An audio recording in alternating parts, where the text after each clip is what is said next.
Following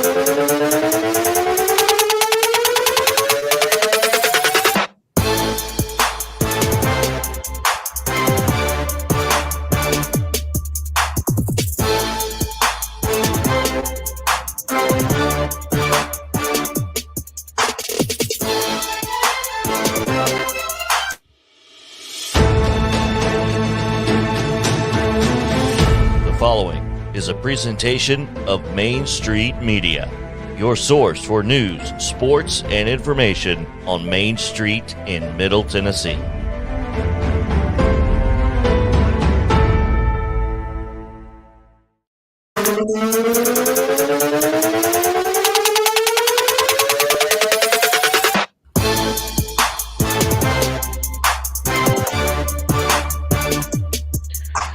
Welcome in, folks, to a Friday edition of Main Street Sports Today, presented by Mid-Tennessee Bone and Joint. I'm Chris Yao alongside Mo Patton. Mo, what's up? It's the weekend, baby. Yeah, it's the start of the weekend. I don't know exactly what that means since we don't have those. Yeah. Not until, we just don't have weekends. Sunday is but not really. Sad. It's okay, though. It's like Tuesday and Wednesday are kind of our weekends. Yeah, other than doing this is, you're right. Weekends may or may not get done. I don't think that means what you think it means. Yeah, no, exactly. Yeah. But high school football tonight, and that means high school football season is here. We'll be out and about at Murray County Park tonight, and I'm sure that you will see some other Main Street folks around the area out and about as well. So make sure to find out. You can listen to us. We will tell you where you can find some high school football tonight here in just a few minutes. But other than that, looking forward to a good day, as always. Yeah, it's going to be fun. We're going to get Jeff Ham on here in a bit to talk a little Nashville Sounds baseball. Their schedule's kind of been all over the place this week with this series against Gwinnett. And later in the show, as we continue to go around the Southeastern Conference, we're going to have Scott Rabelais from the Baton Rouge Advocate talk a little LSU football. So it should be fun. Well, there we go. Let's hop in then on Friday, and let's get into our top story today as Greg Sankey, SEC commissioner, says he wants a fresh look at March Madness, says it's time. I don't know what's wrong with March Madness. When was the first four enacted? You know, those four extra teams, those two extra games in Dayton. Gosh, first four. Been a while. It was probably late. It was probably late 2000s. That's what I'm thinking. So, it's been 10 plus years, I guess, since anything has changed with it. Maybe it is time to do something different. I wonder if he's got something specific in mind, or if he just wants to just do something. 2001. 20 years. Okay. Here's my problem. Mm-hmm. This is a tournament that doesn't have any issues. So let's create some. Everybody loves it. It's not like people are mad about it. His thought process was, except Texas A&M.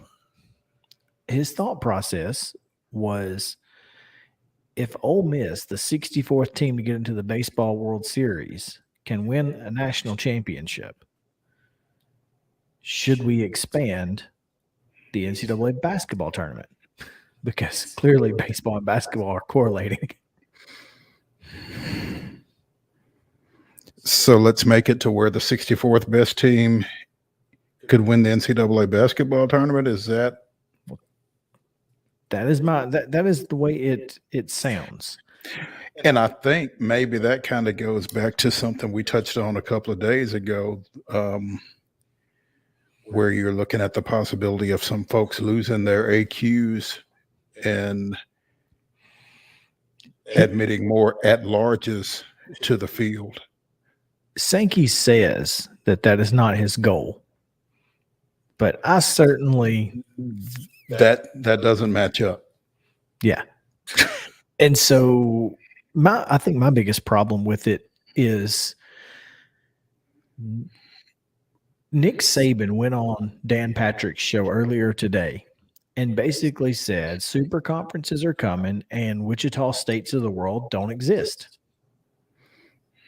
And if that's the case in football, it's going to be the case in basketball because the conferences are not going to take football teams over and not take basketball and that sort of thing. So,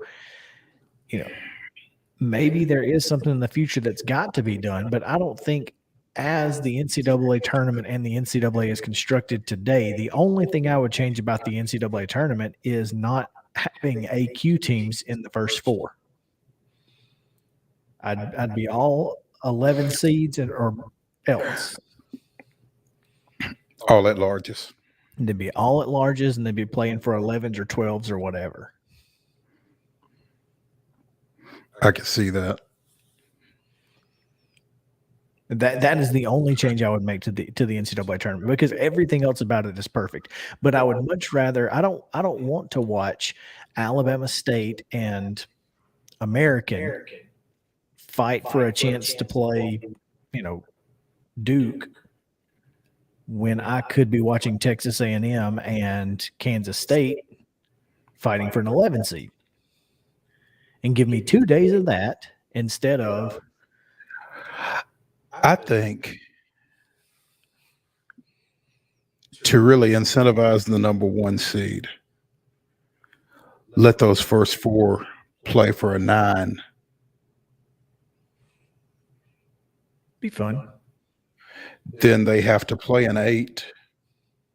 And then if they somehow beat that 8, which isn't that great an upset, 8-9, then they're playing a 1 that's played one less game.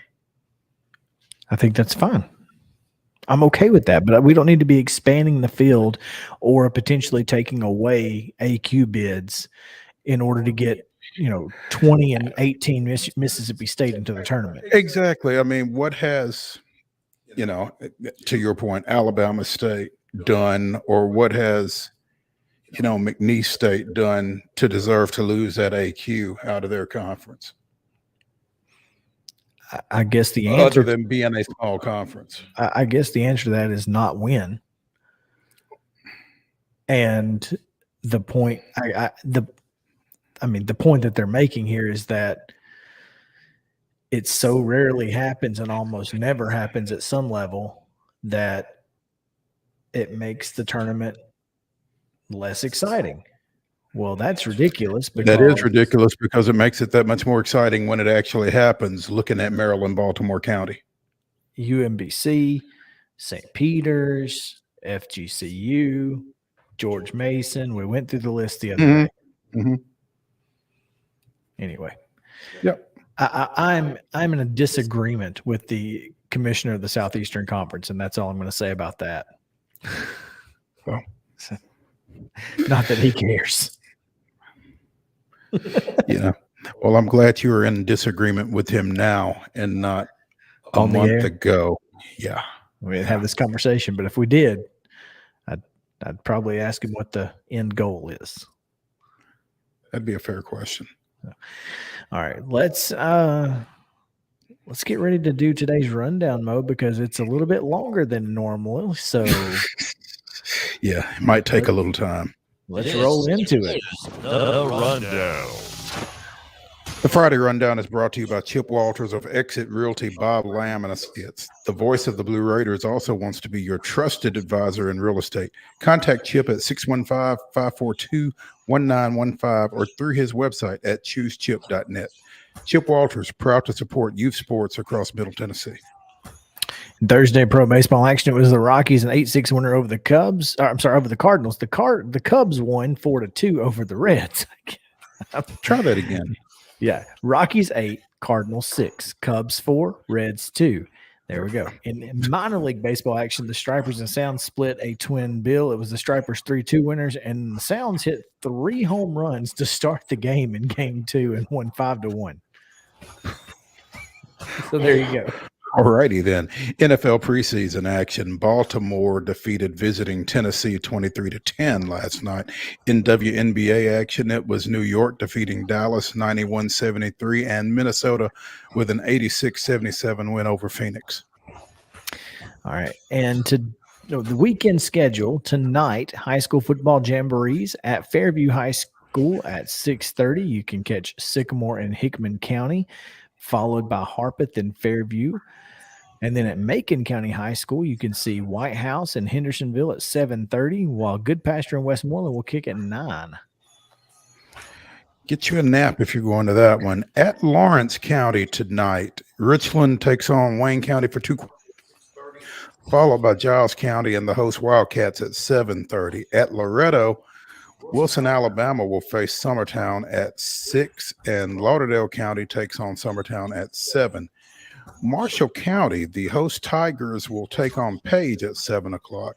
And as Chris mentioned, at Lindsey Nelson Stadium tonight, the Murray County Jamboree. Spring Hill plays Dixon County at 6, Lewis County and Creekwood at 7, and Columbia Central and Columbia Academy at 8.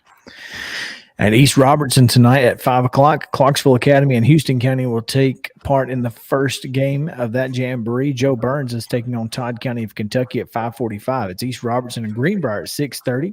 DCA and Springfield at 7:15. It's McEwen and Cheatham County at 8, and then at 8:45 in the nightcap, White House Heritage and the first time, Liberty Creek. At Clarksville in jamboree action, West Creek and East Hickman will face off at 6, followed by Kenwood and Christian County, Kentucky at 7.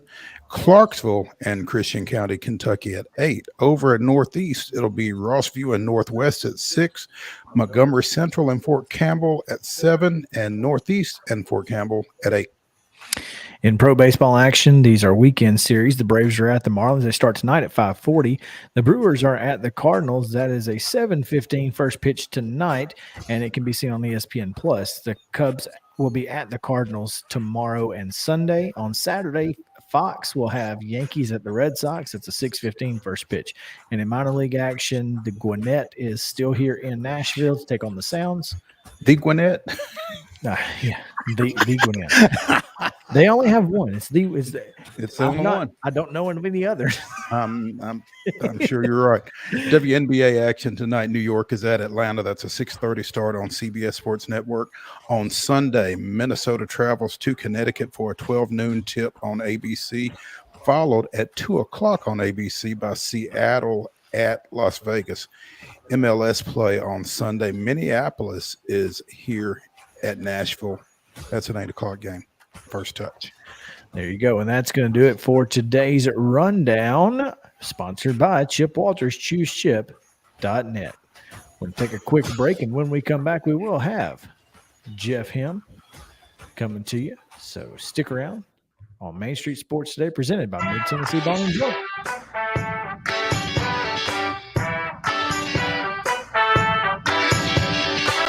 Mid-Tennessee Bone and Joint treats your orthopedic injuries and existing conditions. Our trained physicians will get you back in the game faster.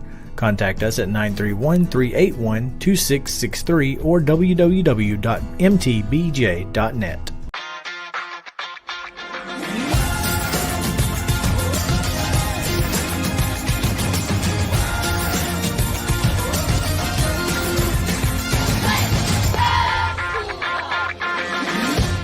Hey folks, while we take a quick break from the show, I want to tell you about our friends over at Custom Stone Handlers in downtown Columbia.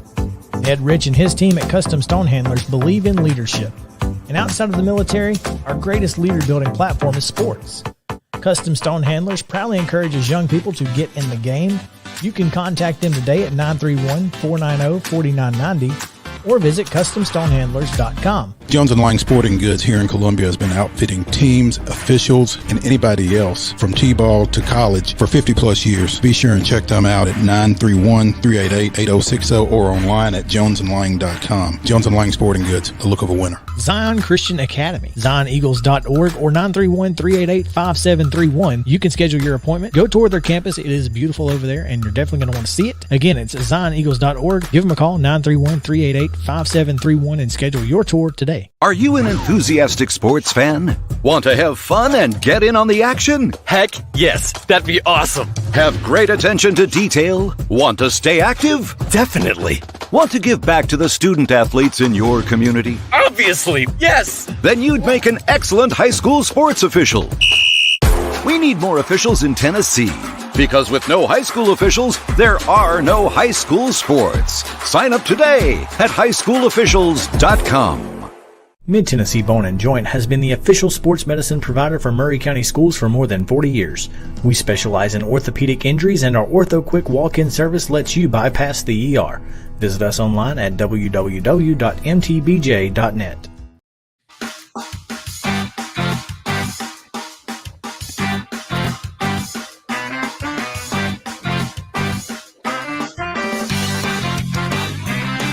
Welcome back in. Main Street Sports today, presented by Mid-Tennessee Bone and Joint. Chris Yao alongside Mo Patton here as we are getting ready for the weekend ahead. We've got a lot going on. High school football starting tonight.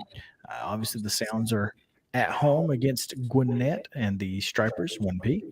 And it's always fun when we get a chance to talk to Jeff Him, we think we have Jeff back in. Jeff, what's going on, man? Hey guys, can you hear me okay? We can. Great.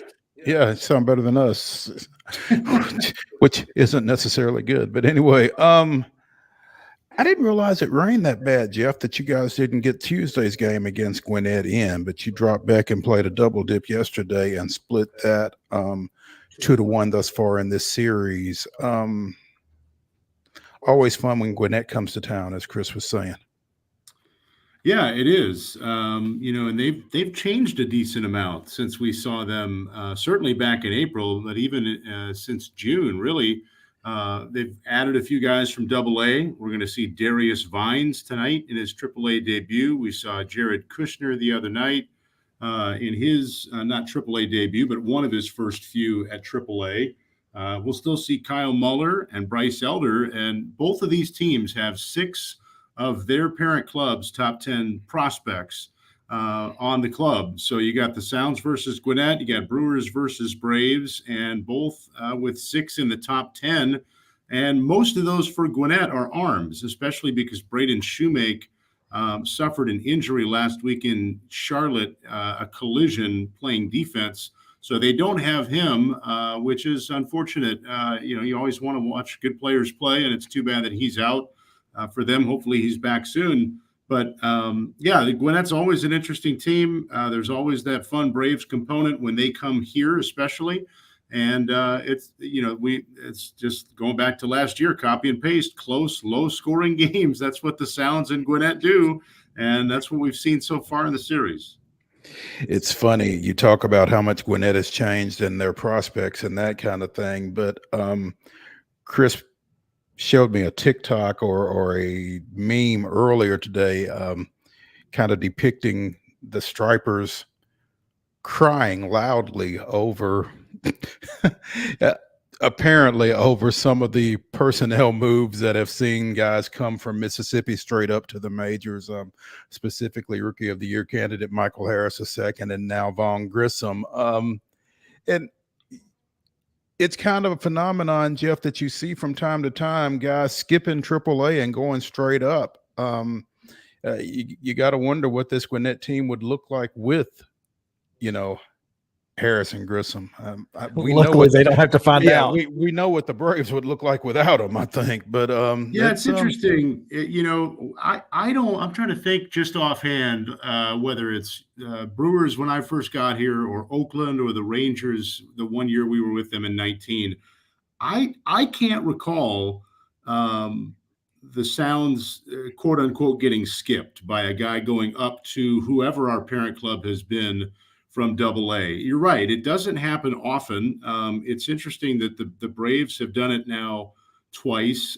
We used to see it for whatever reason. The Marlins would do it when Jacksonville was their AA and New Orleans was their AAA.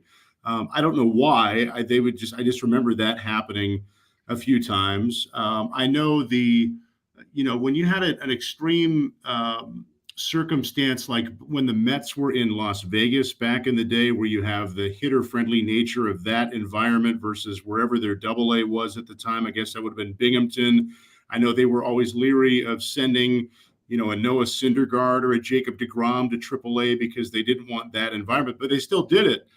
So it's and I know the Brewers, when they had AAA at Colorado Springs, they were hesitant. They didn't love it for their pitchers, but I don't recall them just skipping a level altogether. So you're right. It doesn't happen often. It is interesting. I don't know if the Braves would have looked at a guy like Shoemake if he were healthy, and it could be tough luck for him that he got hurt. Not to say anything against Grissom, but just I wonder how that factored in, or if it was going to be Grissom all along, the way it was Michael Harris II early in the year. I don't know, but you're right. I mean, I can't think of more than a handful of times over the years out of the last several where I've seen a guy skip AAA entirely. And if they do, I feel like the times that I've seen other teams have it happen, the guy eventually does go back to AAA. We shall see what happens with the Braves. Harris ain't going back. No. Grissom might, and Chris and I were kind of talking about that yesterday. I mean, it's an injury-driven situation with him coming up with first Albies and then Arcia getting hurt. He's filling in at second base. He's a shortstop by trade, but he's athletic enough that he could play in a lot of different positions. I guess it's a great problem to have, but I would think on the face it's a problem. Well, certainly a problem. There's no question about that. Speaking of those arms, Jeff, the starting pitcher last night did not have a great start to his game, as the Sounds teed off pretty early in, was it game 2? Yeah, game 2 of the doubleheader. Huascar Inoa pitched for Gwinnett, and interestingly enough, the last time he pitched against the Sounds, it was in this ballpark, and he did not make it out of the first inning in that one either. He gave up 4 runs and 2/3 in that one, and last night he got rushed by a Terang homer, and then Reyes and Severino went back to back. And I mean, the kid's got a great stuff. I mean, just an effortless 98, 99. But it seemed like that was kind of all he had. And AAA and big league guys are going to hit that no matter how fast it is. If that's all they really feel like they have to be ready for, they can get ready for that. They can time that and they can square that up. And I that's the sense that I got when we saw a little bit of off speed from Inoa, but not much, and not much that was being located. So I think, guys, you're already going to kind of look for the fastball when you've got to be ready for 98, 99. But if you know even more that anything else that you see is probably not going to be a strike, you're in a better spot to catch up to that 98, 99. So talented kid, young. I mean, with that kind of pure stuff, he's got all the right ingredients. It reminds me a little bit of Hunter Green last year with Louisville for the Reds, just the effortless, amazing fastball. And you knew that if you could harness some of the other stuff to go with it, the sky's the limit. I kind of feel that way about Huascar Inoa. So what you're saying is we finally found somebody that doesn't like Nashville, huh? Yeah, he might be the first one. Not in a rush to come back. Jeff Helm, the voice of the Nashville Sounds, joining us here on Main Street Sports Today, presented by Mid-Tennessee Bone and Joint. You mentioned this Gwinnett team looking a little different, and one of the biggest differences I would say is probably there's no Drew Waters out there in the outfield for the Stripers, having been traded to Kansas City prior to the draft in early July, late June, I guess it was, and don't think he's fared great over at is it Omaha? Is that? Yeah, is that in Omaha? Yeah. So Yeah, that was a move that took some people by surprise, I think. I don't think the Braves were expected to really part with Drew Waters, but at the same time, with the emergence of Michael Harris II in center field, there wasn't much of anywhere for him to go anymore. Yeah, I would venture to guess that played a big part of it. I mean, when you see a guy emerge the way Harris II has, I would think it does make you more inclined to feel like you can part with a guy at that position and try to upgrade somewhere else. I mean, I would guess that was part of the rationale in having Christian Pache in the Matt Olson trade. Yes, you'd already seen quite a bit from Pache. Maybe they just didn't think he was going to become what they thought initially. But also the fact they probably looked around and said, well, we also have this guy, and this guy as outfield options, including Waters at the time, and probably felt like, all right, the A's like this guy. We could probably part with him and get something else back in what we want to make this deal happen. So I would certainly, I mean, I know that just from when the Brewers have made trades in the last couple of years, that I think that any team is going to look at that and say, all right, if we move this guy, who else do we still have in this grouping? And how high are we on these guys compared to this guy? And you work from your positions of depth. And it seems like the Braves felt like they could do that with Pache and Waters. You know, it's interesting, Jeff, that you mentioned the Brewers and some of their trades in discussing that, because we talked last week about the Padres trade with Josh Hader, and we kind of got close on time, and I wasn't really able to pick your brain on this. How shocked were you that they moved Josh Hader? 60-40 that I was surprised versus not surprised. You know, there've been those rumblings the last couple of years. I'm not trying to sit on the fence. I can truly see both sides on this one. It seems like the Brewers felt like a few things. One, they probably felt like if they did move Hader, which they obviously did, that Devin Williams could be a guy that could jump in as their closer. They've got other late game relievers. The part that where I would have, if I would have said, yeah, I was surprised, the part would have been that they didn't have to deal Hader. They had him through next year in his contract, so they could have dealt him this offseason. But, I don't know, we never know on this side of things when we play GM what the internal conversations were like for the long-term extension, but also what the other offers had looked like and what they felt might look like. And clearly they liked some of the guys that they were going to get back in return. One of them is a young outfielder who's now with the Sounds, Esteo Ruiz, speedy, impressive young outfielder who's already had a little bit of big league time. So I was a little bit surprised knowing the value that Hader brings. He'd also been struggling. I think they felt like they had other late game options. They clearly liked the package that they could get in return. And if they weren't confident that they either could afford him or wanted to pay what it would have taken to afford him, they felt like they should make the move now. And the part that becomes hard to quantify, but clearly I think has value, is the presence that Hader was to that team, as evidenced by some of the comments, understandably, by some of the other guys in that clubhouse who weren't thrilled to lose a guy like Josh because of the value that he brought to them on and off the field. So tough spot to be in, but David Stearns of the Brewers, I thought described it well in his comments that, hey, if we want to be a team that is always ready to contend and not contend for 4 years, rebuild for 4, contend for 4, he said these are the types of deals that we need to make.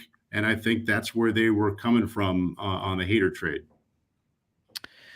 Speaking with the play-by-play voice of the Nashville Sounds, Jeff Him. And Jeff, couple of things as far as the schedule is concerned. Tomorrow night, you guys will be looking for some lost salt shakers as you are wasting away again in Margaritaville. And I'm really sad that you're not on video, because I was really hoping to see your Hawaiian shirt that I'm sure you will be wearing tomorrow night. Well, I don't have it on me now, so you're not missing out by much by not seeing this radio face. I think it's interesting that Margaritaville night and the Hawaiian shirt jerseys, they are on up for auction, and so if you want to make sure to grab some of those, go to NashvilleSounds.com. But that's I'm not sure I've ever seen a Hawaiian shirt specialty jersey, so this is unique for me. Well, you got to go check it out and get in on the bidding, and your proceeds can benefit the American Cancer Society. So there you go.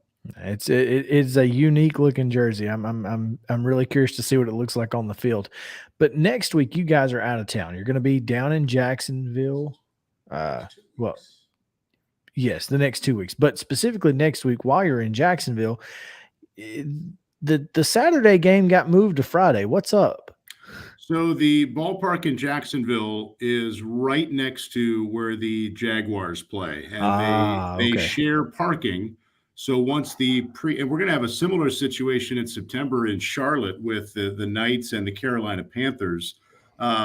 Jacksonville, the Jumbo Shrimp and the Jaguars share parking. So once the Jaguars preseason game got scheduled, insert Jaguars comment here, they realized that they had to move the Jumbo Shrimp Sounds game. So it became a scheduled doubleheader on the Friday, an off day on the Saturday, and then finish the series on Sunday. So there's a Jaguars preseason game next Saturday night that has a cast of millions coming in attendance. Sure. They cannot attend Sounds Jumbo Shrimp at the same time. Well, here's the good thing. What you're telling me is you can play golf now. You can take a day and enjoy it. Sawgrass is calling your name. There you go. Yeah. So there you go. Sawgrass it is. But while you guys are out of town, First Horizon Park will not be vacant, as you guys announced the return of the batting practice at First Horizon Park experience.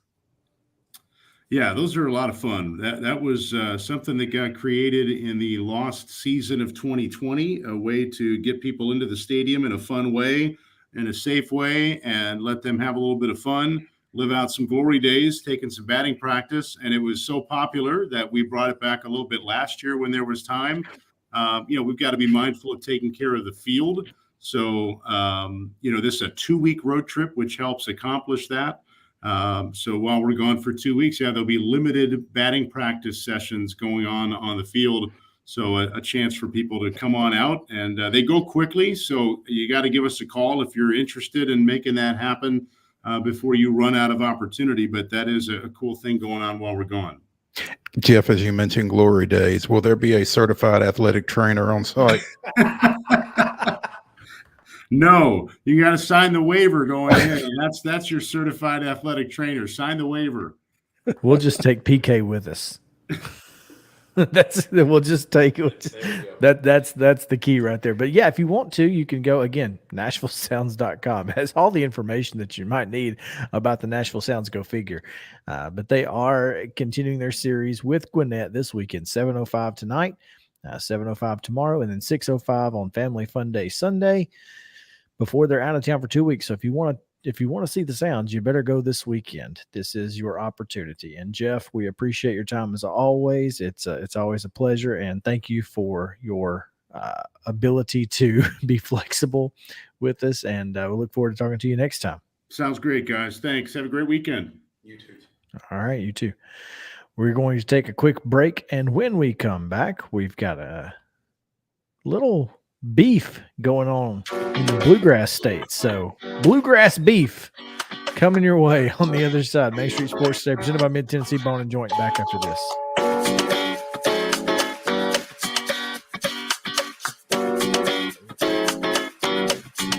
Mid-Tennessee Bone and Joint treats your orthopedic injuries and existing conditions. Our trained physicians will get you back in the game faster.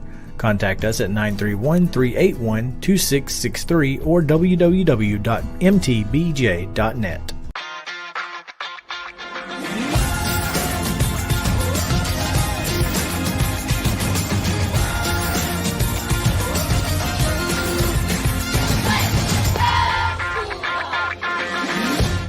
Hey folks, while we take a quick break from the show, I want to tell you about our friends over at Custom Stone Handlers in downtown Columbia. Ed Rich and his team at Custom Stone Handlers believe in leadership. And outside of the military, our greatest leader building platform is sports. Custom Stone Handlers proudly encourages young people to get in the game. You can contact them today at 931-490-4990 or visit CustomStonehandlers.com. Jones & Lang Sporting Goods here in Columbia has been outfitting teams, officials, and anybody else from T-ball to college for 50-plus years. Be sure and check them out at 931-388-8060 or online at jonesandlang.com. Jones & Lang Sporting Goods, the look of a winner. Zion Christian Academy, ZionEagles.org or 931-388-5731. You can schedule your appointment. Go tour their campus. It is beautiful over there, and you're definitely going to want to see it. Again, it's ZionEagles.org. Give them a call, 931-388-5731, and schedule your tour today. A game without a crowd is just a scrimmage. A performance without an audience is just a rehearsal. Without your presence, high school sports and the performing arts aren't possible. Ensure that these essential extracurricular activities continue to enrich the lives of students in Tennessee. Purchase a ticket to your local high school's game or performance. This message presented by the TSSAA. Mid-Tennessee Bone & Joint has been the official sports medicine provider for Maury County Schools for more than 40 years. We specialize in orthopedic injuries, and our Ortho Quick walk-in service lets you bypass the ER. Visit us online at www.mtbj.net.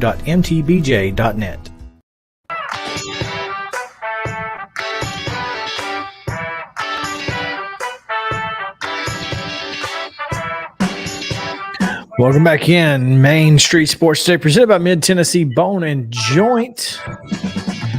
Chris Yao alongside Mo Patton here, coming to you from Columbia down here in southern Middle Tennessee, where we had a little preps news today, Mo. We did. You can find it on mainstreetmurray.com. You can also find it on mainstreetpreps.com. But Zion Christian has named their new boys basketball coach, Sam Martin, who played at BGA, graduated in 2014, was a member of their Division IIA state championship team, went on and played collegiately at Birmingham Southern and at then Martin Methodist, now UT Southern. But he is the new coach of the Eagles. So congratulations to them for finding a boys basketball coach. Still looking for girls, as well as a couple other schools down here looking for some coaches. So it's a little late. So good luck. Anyway, so speaking of basketball, we can transition into basketball a little bit here. And nice segue there. Good job. You set it up perfectly. There's a little tussle going on potentially up in Lexington as John Calipari made some comments that Mark Stoops, football coach at the UK, took a little offense to. And let's be honest, that some of his comments may have been taken a little out of context, but the fact is that he called Kentucky a basketball school, and Mark Stoops didn't like that too much. 4 bowls in 4 years. But he's also not wrong. I mean, come on. And Calipari's not wrong? Yeah. Is that what you're saying? He said, look, Alabama's a football school. Georgia's a football school. That's just the way it is. Like there's no way around that. And Kentucky's a basketball school. I don't think anybody is debating any of that really. But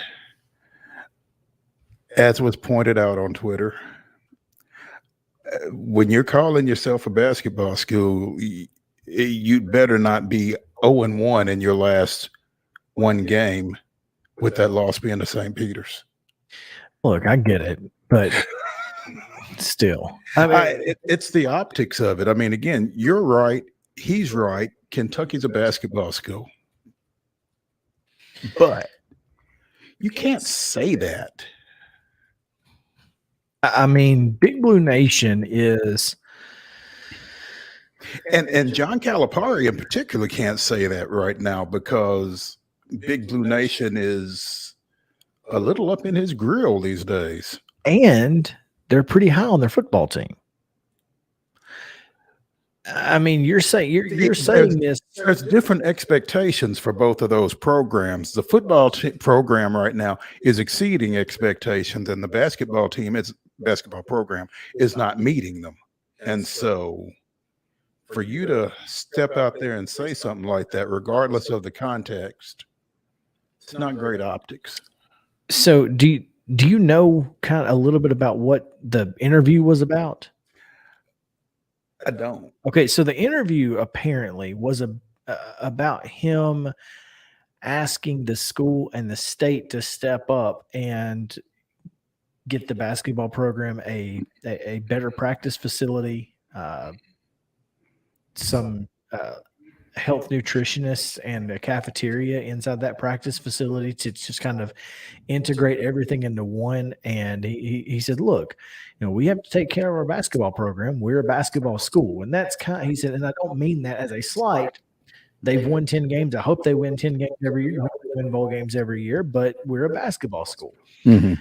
And so he's not necessarily wrong in that aspect, and they should be stepping up to, because again, we're in a world where everybody has luxurious practice facilities when you're talking Power 5. Everybody. Why do you think Vanderbilt's actually putting some money into their program? Why is even Middle Tennessee State? Why do you think they're building what they're building? Sure. Yeah, I get all of that, and all of that makes sense. I'm not sure exactly what purpose you're trying to serve by saying we're a basketball school in that climate. I just think he just said it wrong.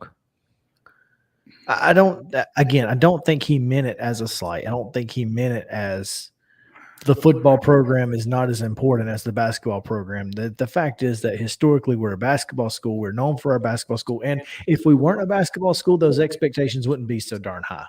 Sure. So give me my stuff. I need it.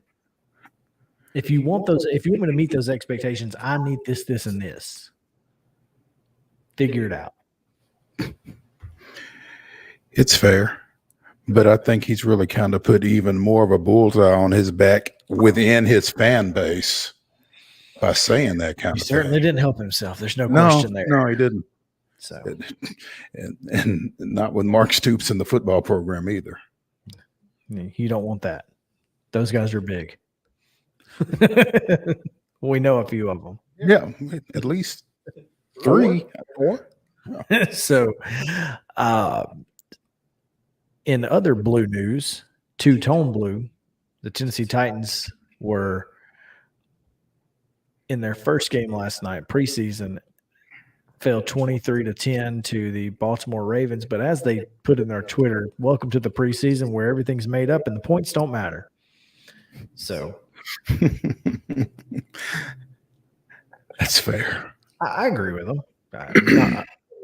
If they had won, they probably wouldn't have said the points don't matter, but whatever. But they didn't, and they don't. Yeah. So exactly. But what did you think about Malik Willis, just looking at the stat line and kind of seeing what he did compared to Logan Woodside? I think Malik Willis and Logan Woodside probably weren't playing with the same folks. They weren't. And so I think you have to kind of take that into consideration when you look at Willis's 6 of 11 for 107 and Woodside's 14 of 24 with 2 picks. So I still think Woodside, when the season starts, will be the number 2 guy, just from an experience standpoint. Perhaps. But what do you think about the ability to use Malik Willis in maybe special packages? Because I'm sure they'll have some packages for him. Well, he can't be the QB3 if that's the case, because once you go to your third quarterback, In the NFL, you can't go back. Nobody can come back. So that's where your depth chart becomes an issue. Yeah, I hadn't thought about that. That's a interesting twist. It potentially could make the quarterback position a kind of a moot point, because Logan Woodside can still be your emergency quarterback. But that means that you can't go back to either Tannehill or Willis if he's your number 3. Right. Okay. I heard something interesting out of Malik Willis after the game last night when he made the comment that I guess somebody was asking him about the run-throw balance. And he said, I'm just out there playing ball. And I get that. And I think what's going to happen is there's got to be a paradigm shift for him in how he plays ball, because we looked at that last play that he took part in where he had 2 open receivers and instead pulled it down and tried to run. And then he got pulled from the game in the third quarter. You've got to make that throw to somebody. And as you pointed out, his first read was there. His second read was there. A touchdown. His second read was a touchdown. His second read was a touchdown, but he shouldn't have got to it. Yeah. Should have never seen it. Yeah. So, I mean, that's a throw that an NFL quarterback has to make. That's correct. And I think in time he's going to make that throw. Probably next week. If he sees it again, he's going to make that throw because he's been talked to, he's been drilled on it, and that kind of thing. But he can't be a run first guy. Now, you don't want to coach running out of him because he's too dynamic, but he's got to make that throw. Sure. No question. The Titans have some question marks, but and also I don't, Mike Vrabel said that he was, I don't remember the exact word he used, but essentially still on the fence about Treylon Burks. Basically said that he, has a lot to work on, thinks he's a potential special teams guy. I don't know if Vrabel is just trying to, dampen expectations on the kid because he knows that you can't put that kind of pressure on a rookie kid, or if he really does have concerns about, the potential of Treylon Burks. I can't think he's got concerns about the potential. I think he might have concerns about how quickly he reaches it just because of what he's done or hasn't done, to this point. So I think that's a storyline we got to keep an eye on if you're a Titans fan, for sure. All right, let's take a quick break and go to halftime for just a second because I got a video that we just got to show. So, Justin, let's take it to break. When we come back right after in halftime, we'll talk about some arm boxing. Yeah.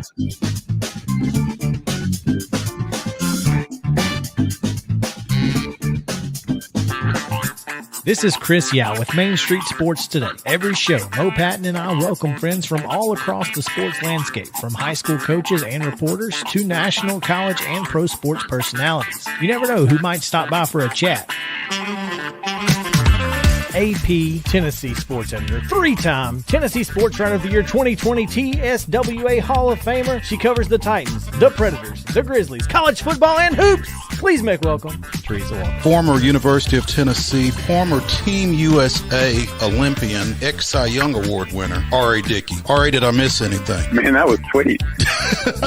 Yeah, I need to listen to that before I go to bed every night. That was nice. Has 5 sports Emmys. That's not bad for the other guy in Wham, Ryan McGee. The other guy in Wham married the best looking girl, Bananarama. So the other guy in Wham had a pretty good life. From preps to pros, we're taking on the sports topics you care about. Tune in across Main Street Media social platforms at 2 p.m. or on demand on your podcast distribution platform of choice.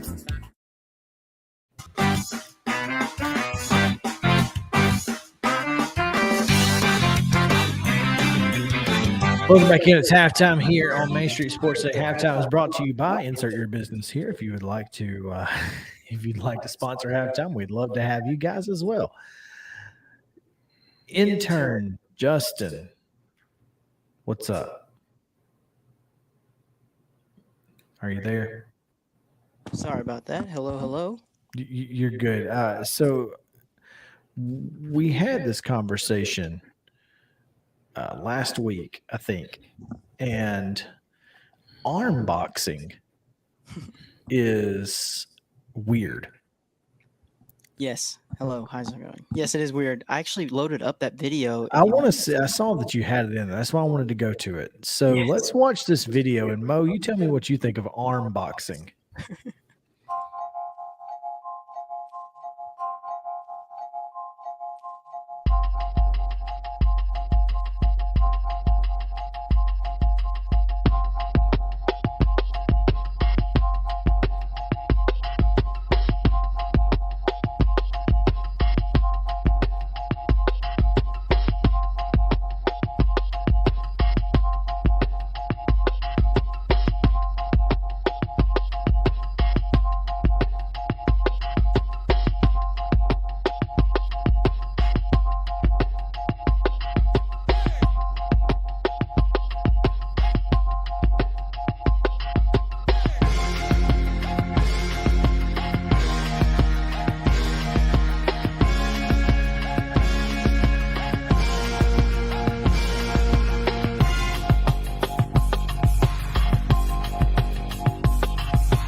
All right. So, Justin, what do you think? Mo, what do you think?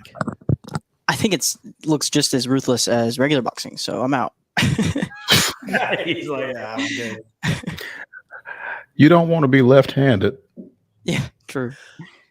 I saw there was one that was doing it. They were both left-handed. Well, there you go. I mean, folks will do anything, won't they? I mean, that's who came up with that?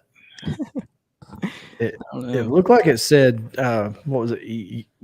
It's Dana from UFC. Oh, wow. Okay. Yeah. That explains. Dana White, right? Mm-hmm. So. Yeah. This is a Dana White production. That's nuts. It's nuts. Yeah. In the fighting world. No, thank you. So, yeah. I'm with you, Justin. No, thank you. I'm out. I mean, I'll watch, but I'm out. That's about as far as I'm going to. So arm boxing. There you go. You're combination of boxing and arm wrestling. Yeah. You're pulling with one hand and punching with the other.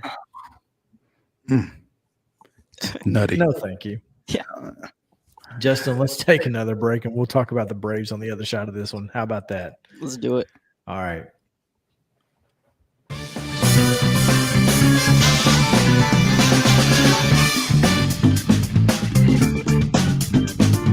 Hi, this is Melissa Hoisington, Regional Crisis Director from Volunteer Behavioral Health.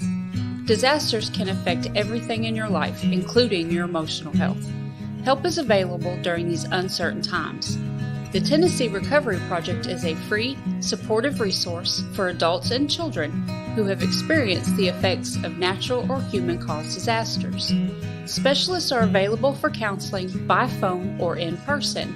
For free, confidential service, please call 833-954-2424. The hotline is open 7 days a week, 7 a.m. to 9 p.m. Move forward with the help from the Tennessee Recovery Project.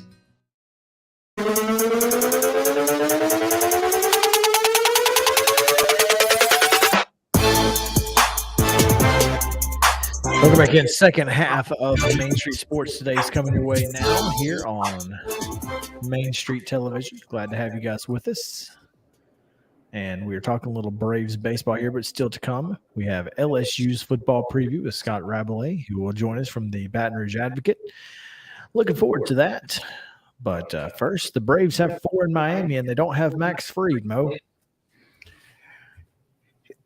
And that statement in and of itself is a little alarming. But they do have Jake Odorizzi, who will throw tonight. They have Ian Anderson and Spencer Strider. Yeah. And they have and it's Charlie on Sunday? Charlie's on Sunday. So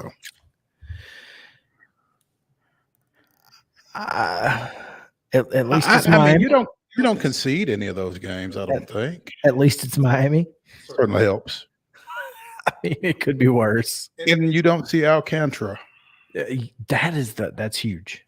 That's huge. Because he threw Wednesday against Philadelphia. Oh. Is that who they were playing? He threw Wednesday. Yeah. So whoever they were playing. Yeah, he's not going to throw.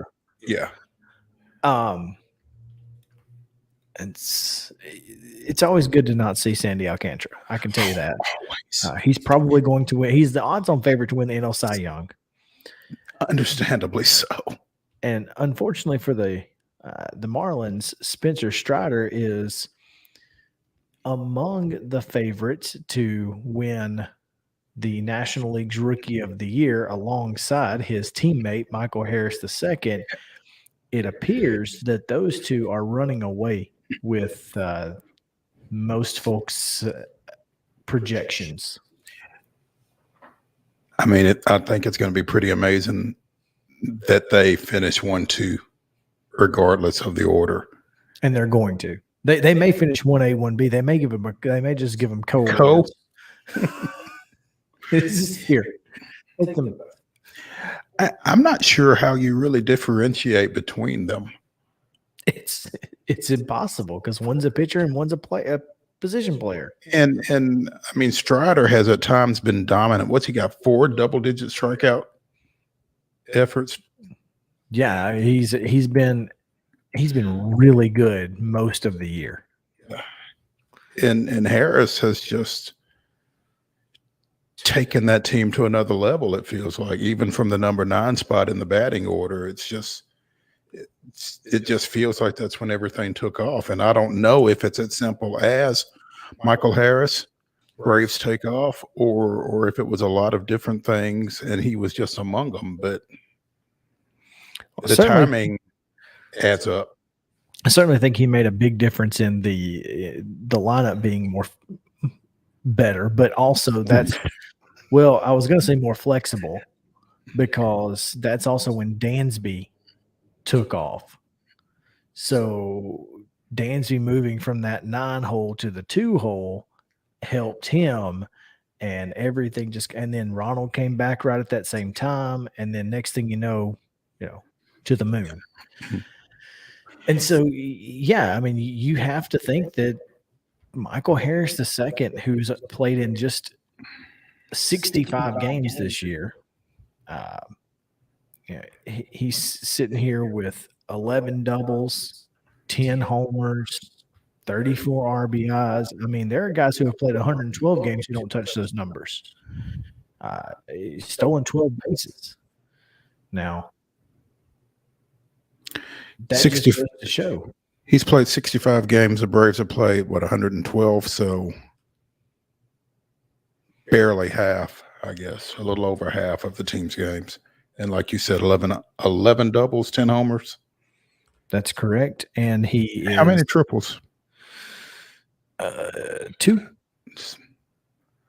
So 23 extra base hits in 65 games. Yes. That's not nothing. 23 of his 67 hits are for extra bases. His OPS is 809, which is good enough for 5th on the team if you don't count Vaughn Grissom's 1.750. who has 2 hits and there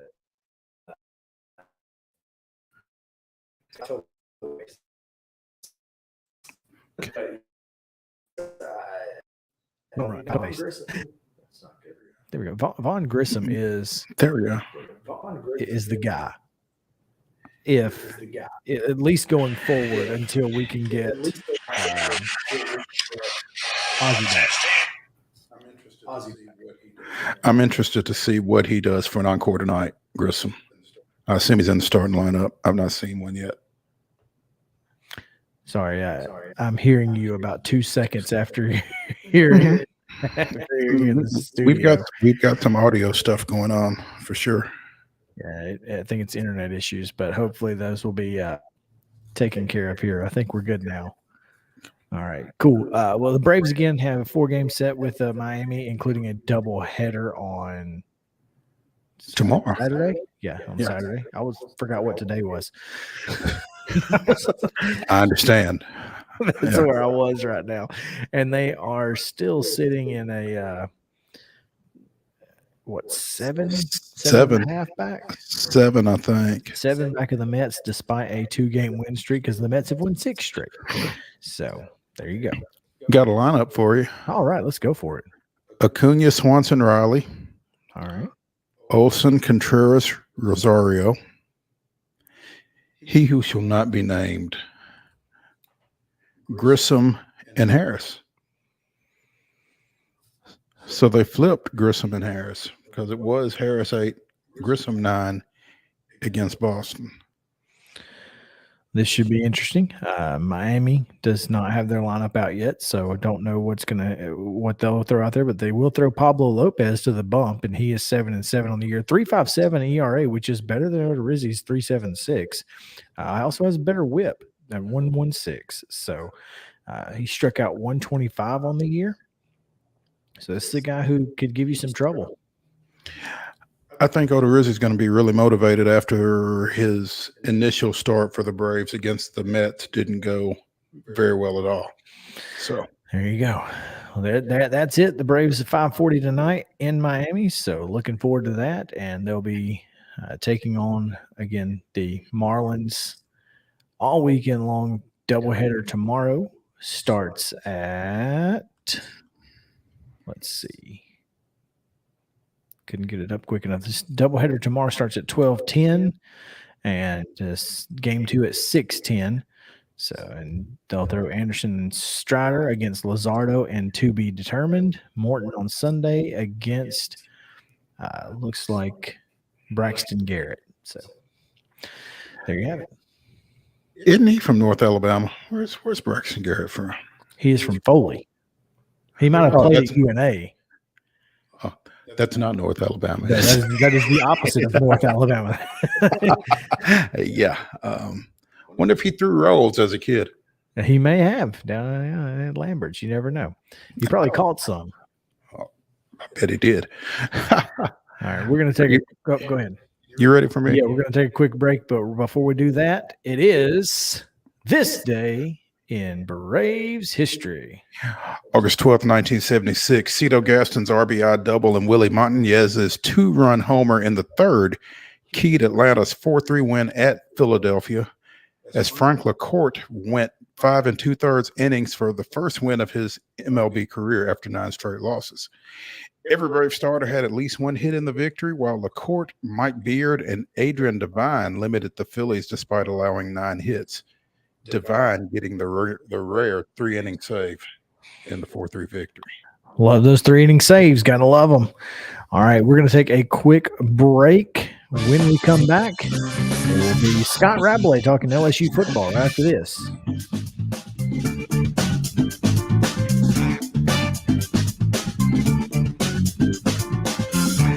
This is attorney Bart Durham, and this is me. I'm Aaliyah. Keeping in good physical condition is really important to me. But when I had a wreck with a tractor-trailer truck that hurt my legs so bad I couldn't work for almost a year, I knew I needed a lawyer that understood tractor-trailer cases. So I called Bart. Bart gets millions of dollars for his clients every year. At Bart Durham Injury Law, we've handled hundreds of tractor-trailer cases. My dad and I want to help. Give us a call at 615-242-9000. Mid-Tennessee Bone & Joint has been the official sports medicine provider for Maury County Schools for more than 40 years. We specialize in orthopedic injuries, and our Ortho Quick walk-in service lets you bypass the ER. Visit us online at www.mtbj.net.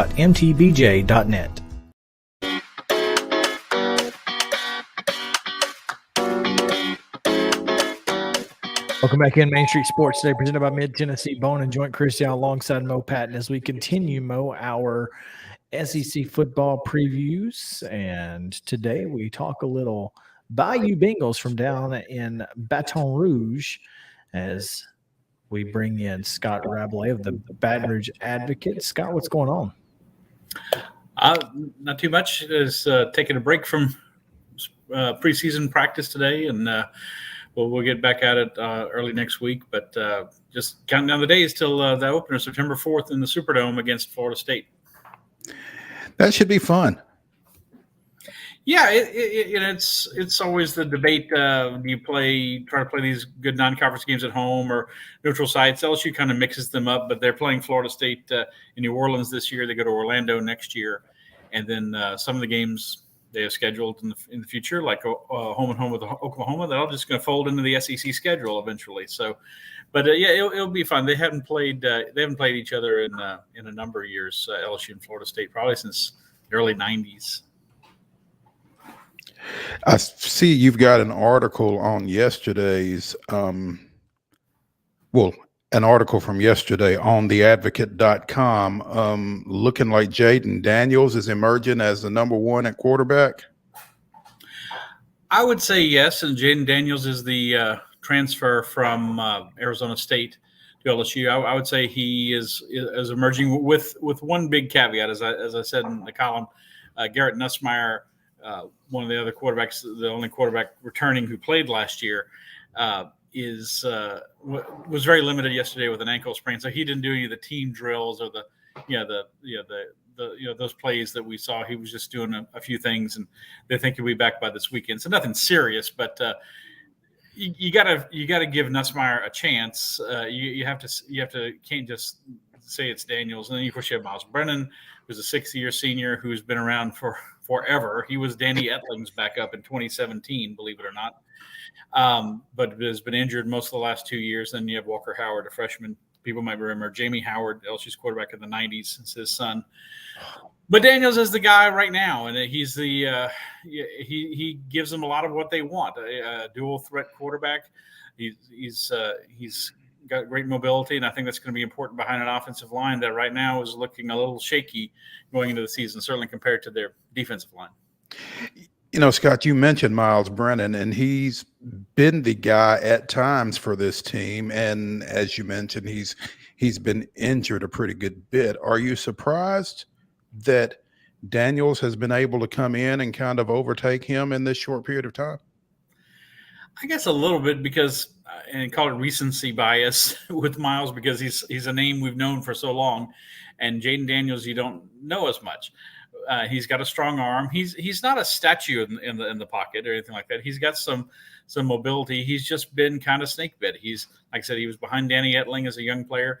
Then this guy named Joe Burrow comes in, and he's got to be behind him for 2 years, and he finally gets his chance, and he suffers this really kind of freaky abdominal injury at Missouri in 2020, and was out from the 4th game of the season on.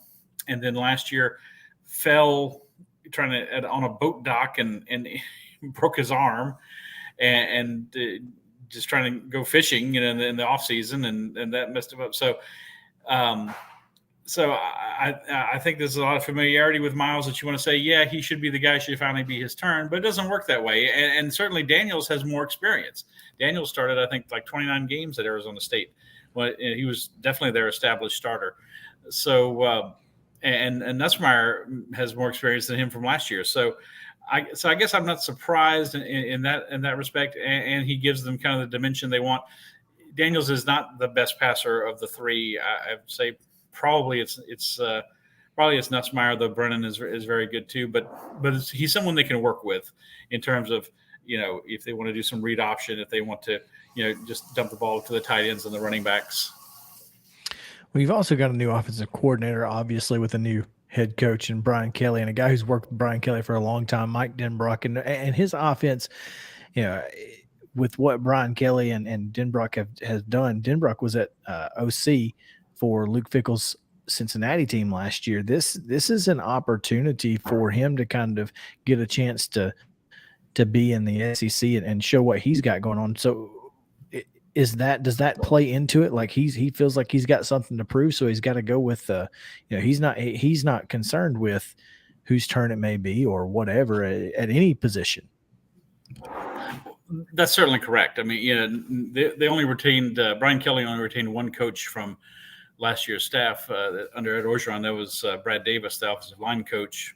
So he's back, and that gives them some continuity there. But yeah, they're not beholden to any of these guys. Now they recruited Walker Howard. I mean, there's a few guys they recruited, but Walker Howard is going to be willing to wait his turn, behind these more veteran guys. And they have to go with the guy that they're more comfortable with and who gives them the most options in the playbook. And that's probably Daniels at this point. They can use more of the playbook with him running and passing as compared to the other guys. And we met with Denbrock this week. It's been kind of unusual compared to the past to get LSU coordinators during preseason camp, but he said the offense is adaptable to other people, to different types of personnel. It doesn't have to be someone like Desmond Ridder, who he had as a quarterback at Cincinnati last year, but it probably wouldn't hurt. What else doesn't hurt is having Kayshon Boutte out on the perimeter for whoever it is, arguably the best receiver in the SEC. It's got to help whoever the quarterback is, I would think. It does. Boutte is a tremendous talent. Even though he missed half the season last year, he got hurt at the Kentucky game in October. He still was preseason first team All SEC at media days. It shows you the respect people have for him from what he did last year and the time he could play and what he did in 2020. People remember the season finale against Ole Miss. He set the SEC single game receiving record. He's a tremendous talent and a virtual shoe-in if he stays healthy to be a first-round draft pick. So he's their best weapon, and you got to get him the ball. You got to know where number 7 is at all times this season if you're the opposing defense.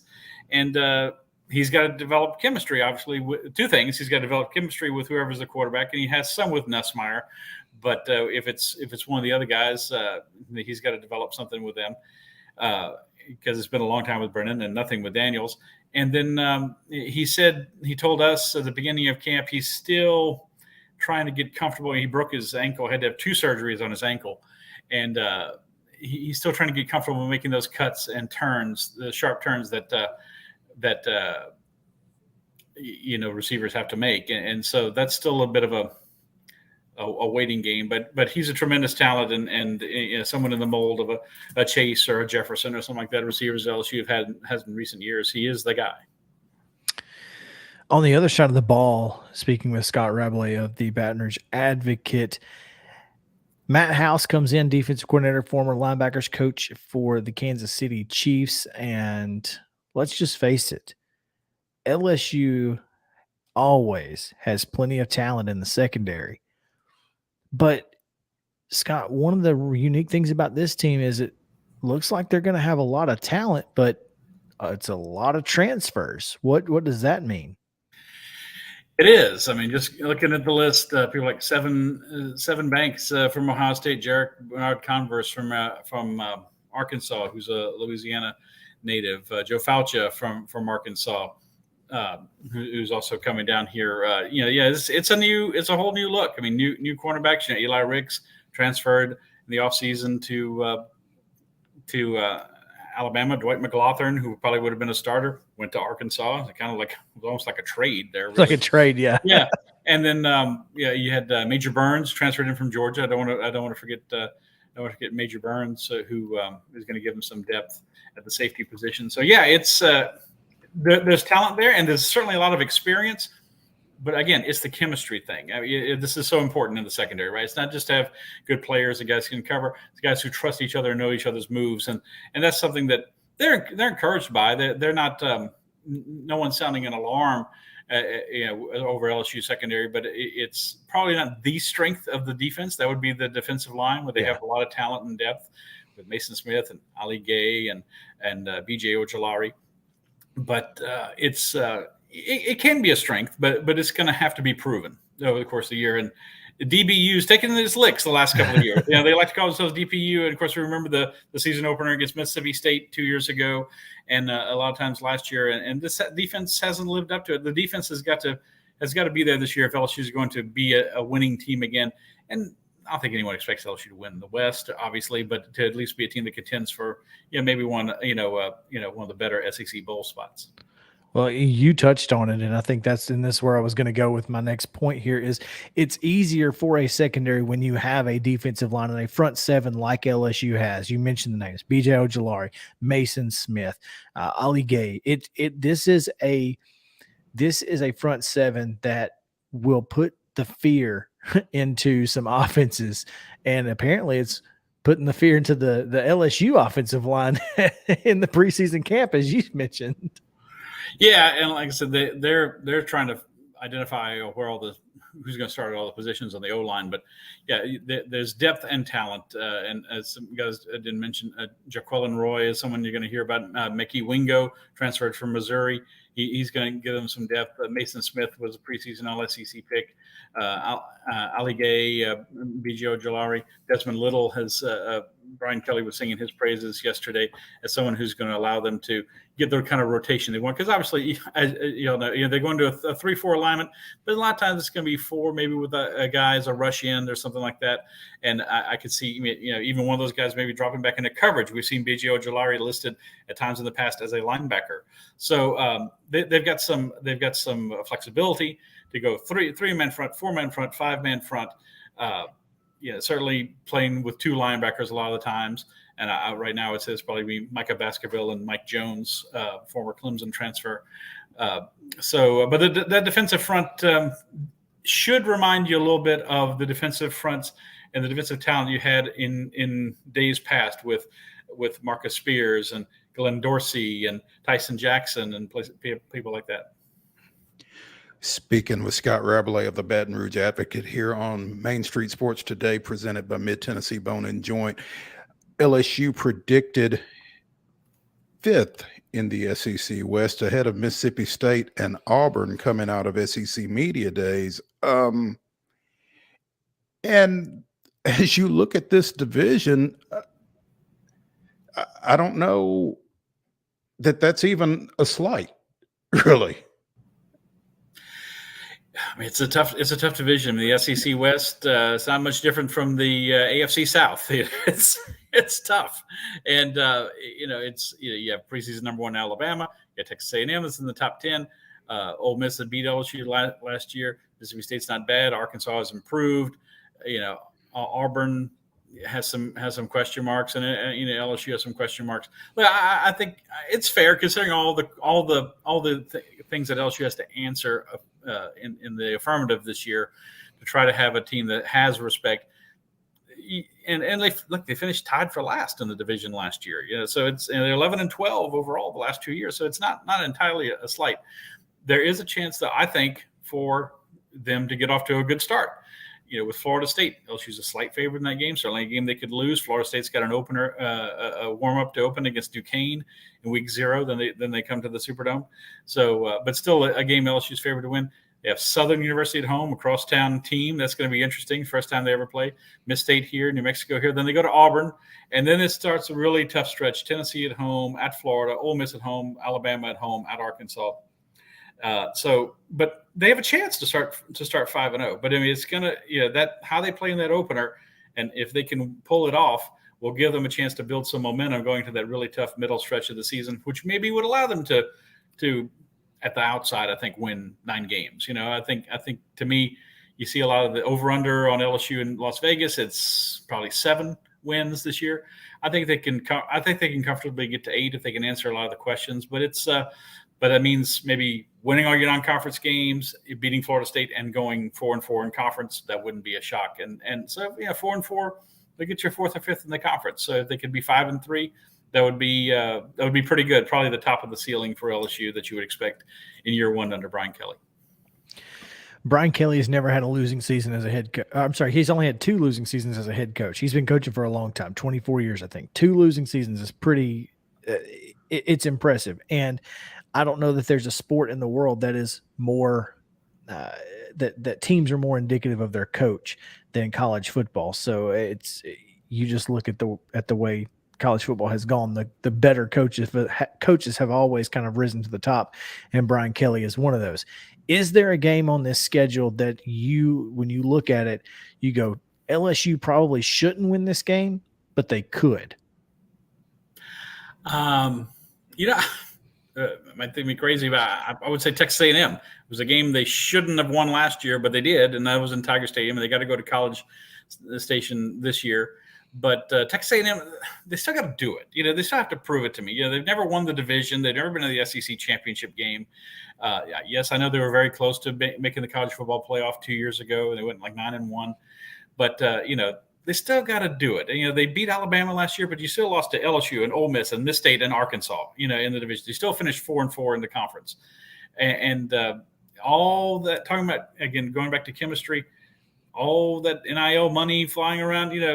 Will that make a good atmosphere in the locker room? I don't know. They got some questions to answer at quarterback. And look, Texas A&M has beaten LSU the last 2 times they went there. Of course, 2018 was the 7 overtime game. People probably remember that game. And then 2 years ago, it was 20-7 in the rain. Texas A&M hadn't blown LSU's doors off in any game. So I think I give LSU at least a puncher's chance in that game. Don't know what will be on the line for those 2 teams. It might be a lot for Texas A&M, depending on what they do in their earlier schedule. But it's been a competitive game most of the time, and I think it could be that way again this year with LSU having a chance to pull it off. Are they going to beat Alabama? No, they're not. They're going to lose to Alabama once again. But that's not the game I would pick. But this is one I would give them a real good shot in. Well, so long as they don't lose to UAB, they can take the series lead with a win over UAB this year. LSU lost to UAB in Nick Saban's first year. There are a lot of parallels between this year and Saban's first year in 2000. Rhett Gallego ain't walking through that door for UAB though. And everybody's like, oh, here they go again. Of course, and they wound up 8-4. They won the Peach Bowl over Georgia Tech. And, they beat Tennessee and Miss State in some thrillers. Those were both top 25 teams those years. Beat Alabama at home for the first time since '69. A lot of similarities to this year and that, especially with the first-year coach. But it's funny to see UAB back on the schedule because of that. Yeah, no doubt. Scott Rabelais of The Advocate joining us here on Main Street Sports today, talking a little LSU football. And we appreciate you for taking some time with us and looking forward to this football season. As I know you are, glad you were able to get a day off. And sorry we, kind of jumped that for you. No, that's all right. I was hoping to play golf today, but it's been raining buckets down here. So and it's raining right now. So I have to make that another day when it gets dry. No, I enjoyed being with you guys. I appreciate you having me on. Always fun to talk about college football. Always. We appreciate it. We're going to take another break, Mo. We got to do that. We got to pay bills. Pay the bills. Pay the man. And when we come back, final thoughts. Also, a little question about what SEC coaches would be favored to win a fight. So stick around. Main Street Sports Today presented by Mid-Tennessee Bone & Joint. Back after this. Mid-Tennessee Bone & Joint treats your orthopedic injuries and existing conditions. Our trained physicians will get you back in the game faster. Contact us at 931-381-2663 or www.mtbj.net.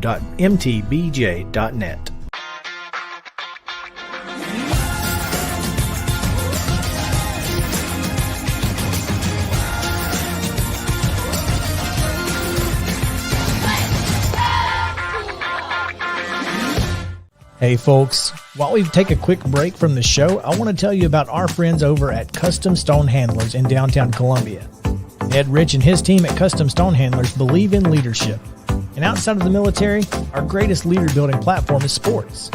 Custom Stone Handlers proudly encourages young people to get in the game. You can contact them today at 931-490-4990 or visit CustomStonehandlers.com. Jones & Lang Sporting Goods here in Columbia has been outfitting teams, officials, and anybody else from T-ball to college for 50-plus years. Be sure and check them out at 931-388-8060 or online at jonesandlang.com. Jones & Lang Sporting Goods, the look of a winner. Zion Christian Academy, zioneagles.org or 931-388-5731. You can schedule your appointment. Go tour their campus. It is beautiful over there, and you're definitely going to want to see it. Again, it's zioneagles.org. Give them a call, 931-388-5731, and schedule your tour today. Are you an enthusiastic sports fan? Want to have fun and get in on the action? Heck yes, that'd be awesome. Have great attention to detail? Want to stay active? Definitely. Want to give back to the student athletes in your community? Obviously, yes. Then you'd make an excellent high school sports official. We need more officials in Tennessee, because with no high school officials, there are no high school sports. Sign up today at highschoolofficials.com. Mid-Tennessee Bone & Joint has been the official sports medicine provider for Murray County Schools for more than 40 years. We specialize in orthopedic injuries, and our Ortho Quick walk-in service lets you bypass the ER. Visit us online at www.mtbj.net.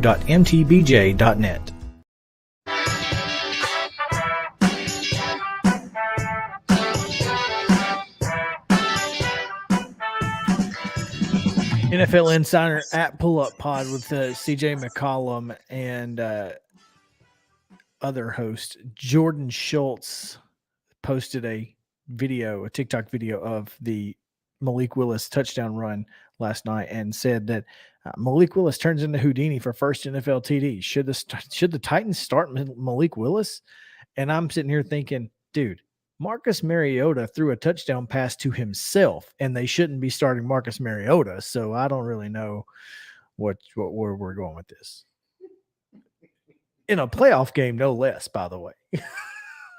So the answer to that question is no. So you need to there you go. Yeah, let's just pump the brakes on that.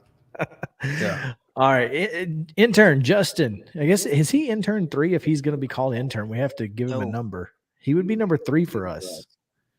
So it's just a play. I've got a name.